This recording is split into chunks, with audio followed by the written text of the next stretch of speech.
ये समझ ली। पहले तो मैं आपको ये कह दूं कि अनुष्ठान कलश स्थापित करने से ही पूरा होता है। कोई भी आप अनुष्ठान कर रहे हैं तो उसमें जब आप कलश भरते हैं तो उस अनुष्ठान की महिमा ही अपने आप में कुछ अलग है। तो मैं 2-3 बातें इसमें बताना चाहूंगा। एक तो जब आप इसको विसर्जित कर रहे हैं तो माता जी के 108 नाम आपसे आते हैं, तो उन नामों का उच्चारण कीजिए, नहीं तो माता जी के 9 नामों का उच्चारण कीजिए। विसर्जन के समय पर आपको कुछ भी नहीं आता तो हाथ जोड़ करके आपको ये कहना है कि हमने सभी देवी देवताओं का आह्वान किया है, हमने सभी समुद्र और तीर्थों का आह्वान किया है, सभी नदियों का आह्वान किया है। हम आपसे प्रार्थना करते हैं आप अपनी अपनी दिशा के लिए प्रस्थान कीजिए और जब हम आपका फिर आह्वान करते हैं तब आप जरूर पधारिएगा। ऐसा इसमें बोला जाता है। इसके तत्पश्चात में फिर उसमें जो जल है कलश में, छत से लेकर के नीचे तक पूरे घर में उसका बिल्कुल छिड़काव किया जाता है। यदि मिट्टी का कलश आपने भरा है तो इसको नदियों में विसर्जित किया जाता है। नदियां नहीं मिल पा रही हैं तो आप किसी वृक्ष के नीचे उसको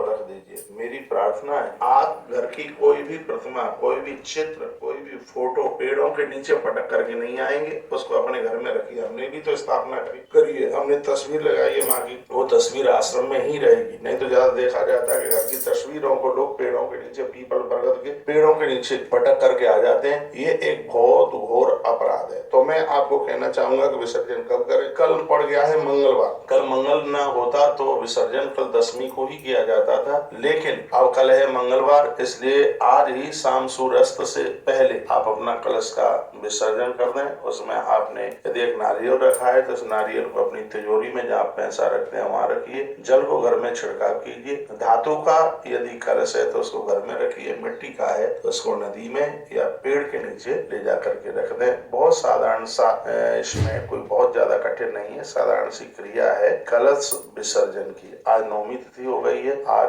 बेटियों का पूजन करें, कढ़ाई चढ़ाएं, दोपहर के समय में कच्चा भोजन न बनाएं, पूड़ी बनाएं, पापड़ी बनाएं और इसमें आप खीर बनाएं, बेटियों को बुलाएं, हलवा चना बनाएं, उनको जिमाएं, उनको दक्षिणा दें और भगवान की कृपा से कि नवरात्रा में फिर ये आपको पुण्य प्राप्त हो। और देखिए मैं एक बात कहना चाहूंगा, नवरात्रा का व्रत पूरा तभी होता है जब आप 10वीं के दिन अपना व्रत खोलते हैं। तो आज 9 दिन का आपका व्रत तभी पूरा होगा। आप कलश विसर्जन वगैरह सब आज कर देना क्योंकि कल मंगलवार है, लेकिन अपना जो व्रत है, यदि वैसे आज भी दोपहर के बाद आप भोजन ले लेंगे, प्रसाद ले लेंगे तो आपका अनुष्ठान खंडित नहीं होगा। हाँ, पुण्यों का परसेंटेज बिल्कुल कम होगा। इसलिए यदि आप इतने दिनों भूखे रहे तो फिर एक रात में होता भी क्या है। इसलिए आप कल सुबह एक ब्राह्मण को भोजन करा करके, और ब्राह्मण नहीं मिलता है तो मंदिर में कुछ राशन भेजने, सीधा भेजने, और वो भी नहीं मिलता है तो गौ माता को चंदिया वगैरह दे करके और कल यानी मंगलवार को आप अपना व्रत खोल लीजिए। मैया जी आपके ऊपर बहुत कृपा करे। मत समापात की नास्ति पापरनी तो समान ही एवं ज्ञात्वा महादेवी